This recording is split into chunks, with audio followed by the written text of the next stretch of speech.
Hey there, hope you are having a wonderful time wherever you are. We are still on love and money, and if this is the first one you're watching, I would suggest that you go back and watch the videos before. But even if it's your first, it's fine. This one I want to dedicate to the singles. It's Love and Money Singles Edition. So we want to continue the conversation. So karibuni to our chat. I want us to discuss your dating. The short period of dating that you had. Yes. There's something that you said to me, that George was born again. Yes. Not drinking. Yes. What was the other thing? Bible reading. Yes. And then, Everything. for how long? So there were no signs when you were dating, basically, is what you were saying. No. But I gathered, he asked me what kind of a man I would like to marry. And I said, I don't like musicians, I don't like whatever we go through. And he told me, oh, really? And I think that's when he portrayed that person. The one that you said you wanted to Yes. So he went on and went on for a very long time. And then suddenly he told me, I told him, I would like to taste alcohol. He told you? I told him, I want to start drinking. Because Jenny used to drink whatever and your dad never used to drink. That's another problem. She was so free. She used to take whiskey. I used to, now you're going to drink this and then how are you going to take care of the kids? Yeah. I mean, she was so free. Yeah, she used to drink. Yes. So me, I'm like, wait, let me start now. Okay. So he told me, okay. So he bought me premium beer and Sprite and he mixed them. That's nice. It's How did he even know how to do that? I know, I'm not, now I knew this later. Now, how did he know, whatever? So I started drinking. Shandy. Yes. Buana It's a shandy. So I had a shandy. Okay. It was wonderful. It was so nice. And I got giggly. It was so nice. Every time we used to go out, he used to buy me the shandy. Okay. And I really enjoyed it. And would he be drinking something? No. Then one time did he used to go out on his own? No. So he told me, now I want you to try something else. So I told him, what? He told me, I love sherry. So okay, fine. High Life Sherry, I remember High Yes. Life Sherry. She used to It come even been in duck the at packet. Yeah, I remember it. Anyway. Yes, so he brought me his sherry, but he knew that sherry has higher contents of alcohol. Okay. Yeah? So I just take one and, you know, I'm out.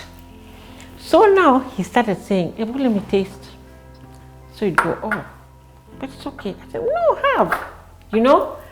I mean, it's like, if I'm doing it, why can't you do it? Yeah. Even if I ask that I want a husband who is like this.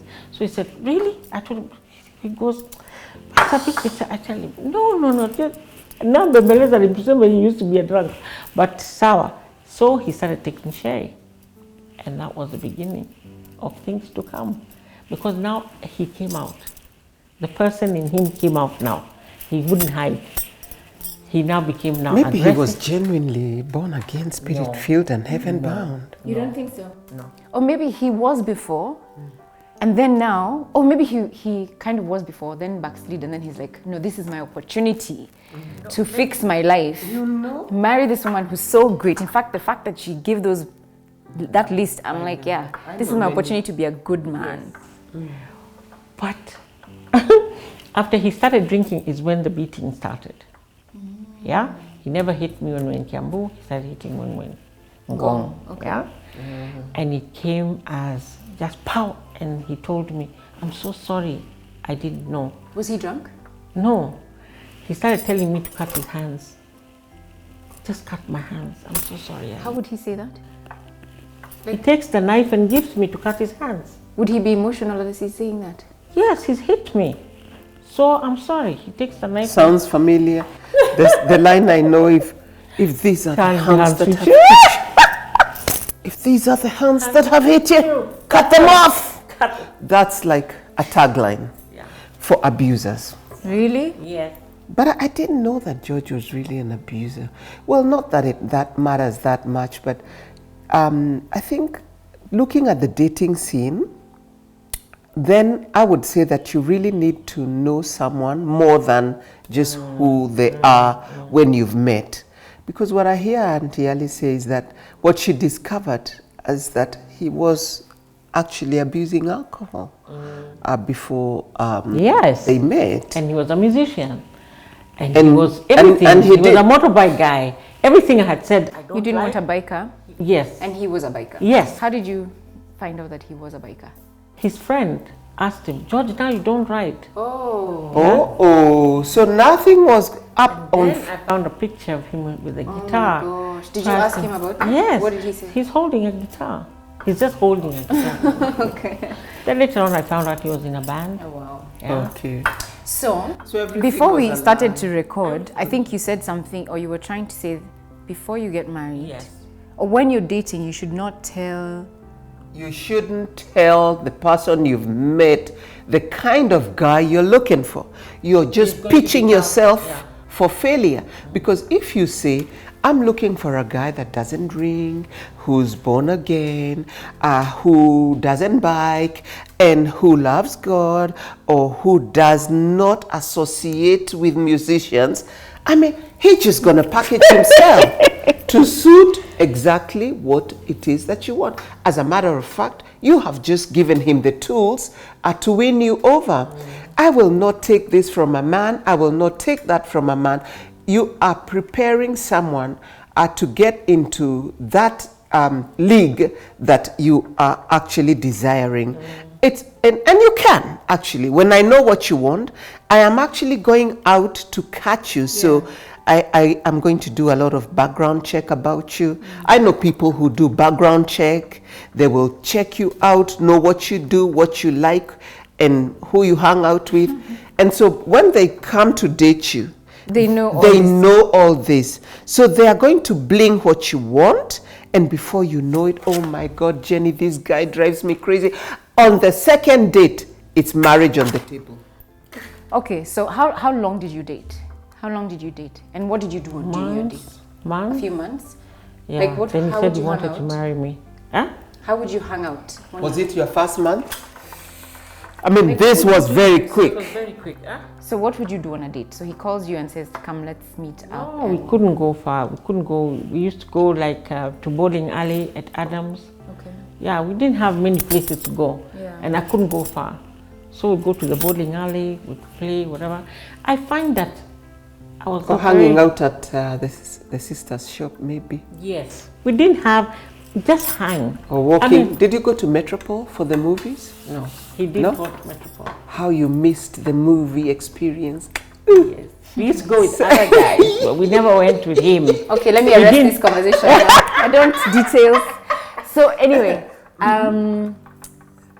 I have a theory about dating. All right. And my theory is that if you want to successfully date, so in the sense that you actually get to know somebody well before you get married, you need to not date in the way that we do, you know, sit across each other at some restaurant, watch a movie, go to a bowling alley, and that's not life. Like, that's not life. No. And so what you need to do, in my view, if you're single, is get involved in the mundane. So if you have a responsibility, like I need to look after my siblings' kids, or I need to go shop, I need to, you know, man the shop that my parents have given me a duty to do, or I need to do this or the other, that you do that together and get involved in the mundane of life things. And also get into a project that you can do together. Mm-hmm.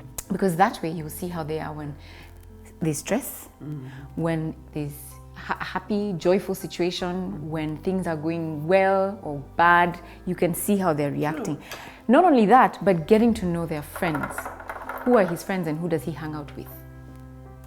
Very important. Did you get to know his friends? No. Because I hear you say a friend of his, when you were married, said you Yes. don't ride your bikes anymore. Because if you hang out with their gang, Yes. then you would see But how he he is would not real. let me. And then you also know if that's the way his friend behaves. Most likely, he's He like kept that. me away, and I thought it was, oh, how cute. How cute. How cute. Wow. Yeah. Well, I totally agree with you, Rina. You really do need to get involved. When you meet someone, a young woman or a young man, it's not just about what they present to you on the table. It's who they associate with first and foremost. Because show me your 5 friends and I'll tell you who you are. Because that association is a sum total of who an individual really is. Yeah. And two, if it gets to, really serious dating, it's important to get to know the siblings, and it's important to get to know the parents. And as you get to know them, then you sort of see someone in terms of how they engage with their parents, how respectful they are to their mother. If a man is not respectful or has no relationship with his mother, believe me, he's a hard one to have a relationship with as a woman. And so you kind of gauge these things. I'm not saying that you should just be judgmental about everything about someone, but a woman has what we call the sixth and the seventh sense. I mean, just something awakens within you when you see how somebody relates with others. Even if you don't ever meet them, how does he relate with the waiters? How? Okay, what about for women? If a man is trying to make a decision about a lady. Same. Because I think we pretend a lot. The women. Even more than the men. Yes. We portray a certain good girl image. A certain sort of respect and love and, all these things. And really deep down, I mean, I know someone who actually decided, I am not marrying a poor man. I can't. No. I will not survive. It's a choice. Huh? It's a choice. Yeah, I will not survive. And so actually targeted this guy and weaved her way into his life, and they got married because that's what she wanted. She wanted a man who's wealthy and a man who's made it. And yet, he was just caught up in all this. She became who he wanted her to be. So even for men, how do you then, is it the same? If it works, so be it. If what works? If life is about choices. If I want to get married to a wealthy, stable man, there's nothing wrong with that. And I will look for that wealthy, stable man. Okay. And kudos to you who knows what it is that you want, because many times people don't know what they want, you just meet.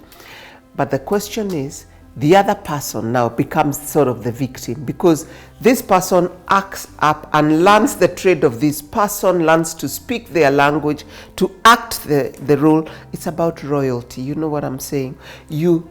If you want royalty, to be in royalty, you act like royalty. There are people who are great actresses. And the question is it sustainable? I don't think so. And that's where the problem is.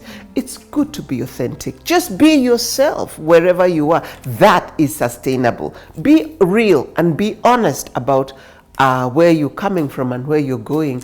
But yes, there are stories that are not important. There are stories that are not important. What do you mean? Even what I'm saying is, if really you want this person because they are royalty, are you going to tell them, the kind of person that I'm looking for is one that has made it? You see, I like you because you made it. No. So actually, it's not something you're telling. You are the one that knows. But at the end of the day, actually, you're being deceitful, really. Because for you, you're not looking for love. No. Let me tell you, forget about royalty, forget about wealth. I know that there was a season where men and women targeted people who had a permanent residency of the United States. All right? You want to go to America. And so, Bogua, he's got the residency. Mary has got it. So you get a relationship with them because you eventually want to go to America. And there was a season where relationships were just breaking up as fast as they began, because when they get across the sea, then I don't need you anymore. Wow. What I needed was to get there. What am I saying? Truth be told, relationships are very diverse. Yes. And in some cases, people want a relationship for what they can get out of it. You may never know until you're in it. Now, the question is, what is your heart saying? What kind of a relationship are you beginning with this person? Do you feel it's authentic? Listen to your gut feeling.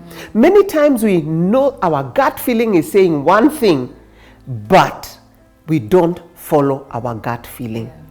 And when you are not sure about committing to a relationship, step aside, take your time, it's better to be alone than in bad company. So who said that you have to be married at the age of 27?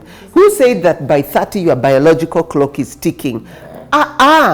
What matters most is to have the right person. Marriages are hurting because of marrying the wrong person.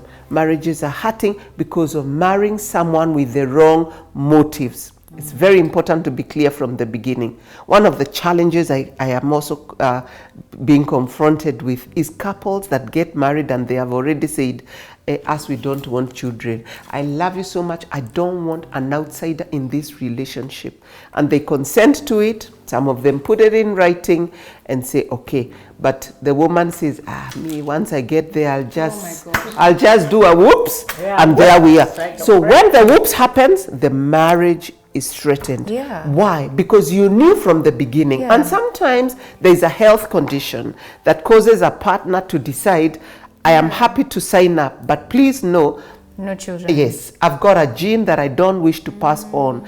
And so it's all about deceit. It's all about nailing it and choosing to go a different path. And that is wrong.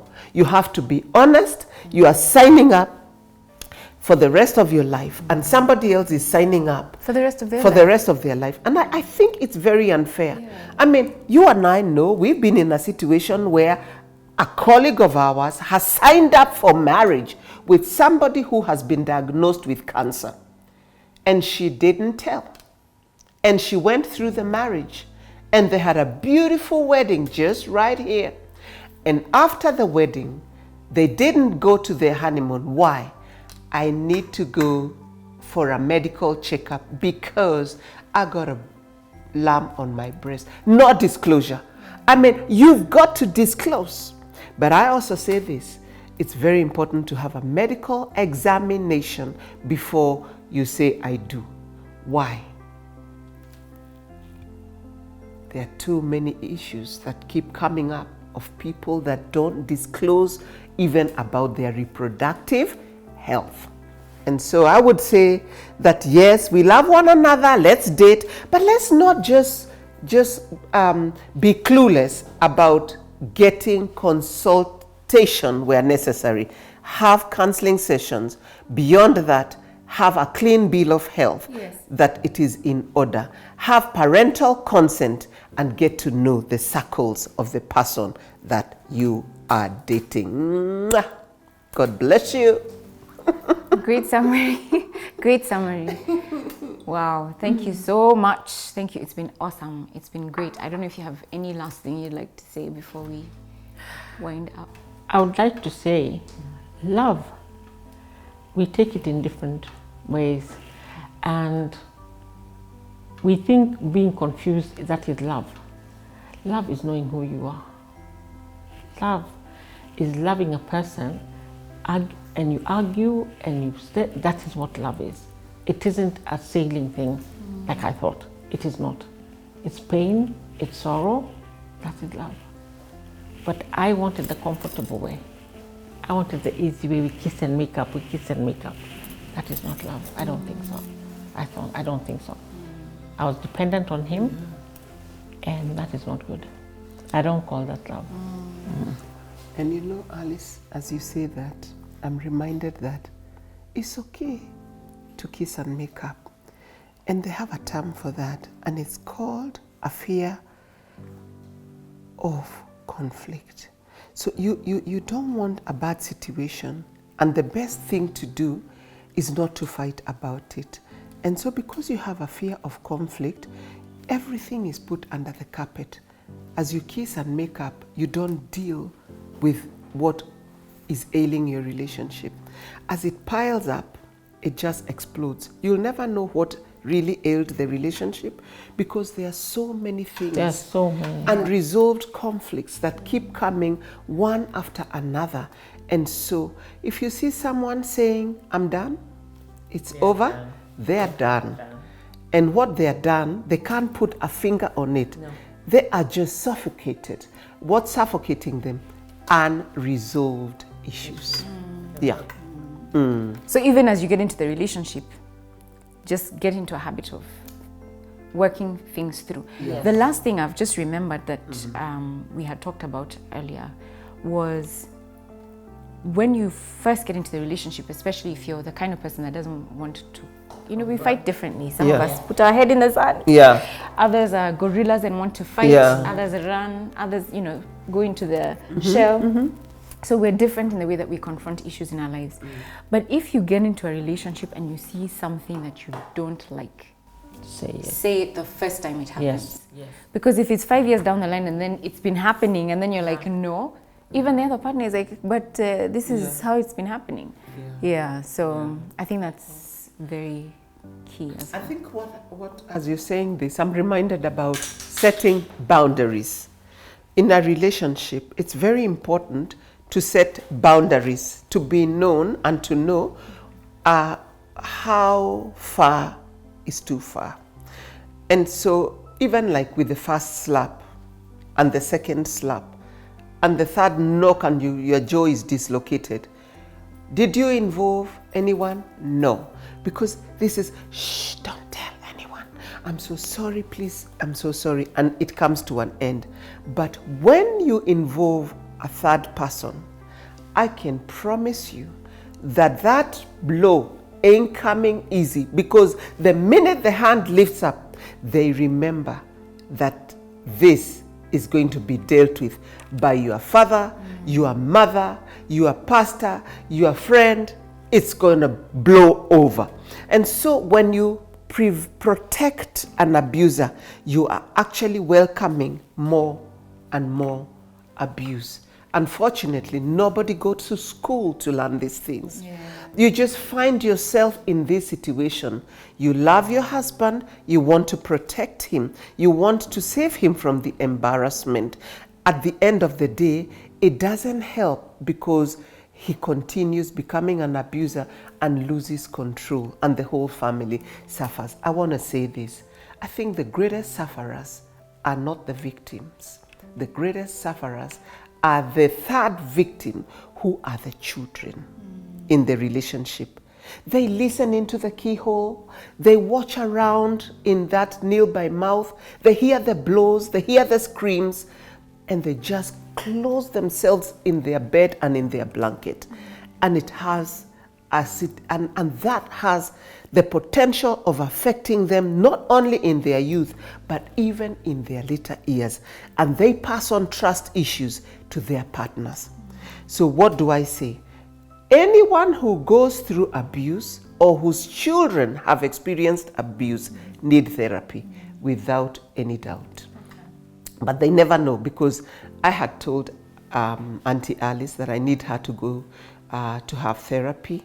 I gave her the contact of someone that taught me and who I knew would definitely support her. But she never did go. Why? I have no problem. People think that if you're going to see a therapist, then you are completely out of control. It's a question of having an exploration and designing your life so that you can begin to take power back. And when you take power back, then you begin living. What happens as an abused person? You give all your power to the abuser. And so you are really a walking corpse. It's true. And that is the saddest You part. might look lovely, but inside you're dead. You are so dead. That's when she told me, until now, whatever fix, I did not want to hear about anything. That freedom was so important to me, because I had kept it for so long. It was horrible. Wow. I hope this has spoken something to you, and if you're dating out there trying to figure out, is he the one, is she the one, should we take this any further or not, you know exactly what you need to do, and listen to your gut. So that was for you guys who are dating or who have relatives who are dating. So do share the video, guys, and subscribe if you haven't. If you have any questions, write to us, sema@moneywise.co.ke, and if you have something you want to share, just paste it there in the comment section or write to me in my inbox on Facebook, on YouTube, on Twitter, on LinkedIn. We are on all those mediums. God bless you and have a wonderful time wherever you are. Take care.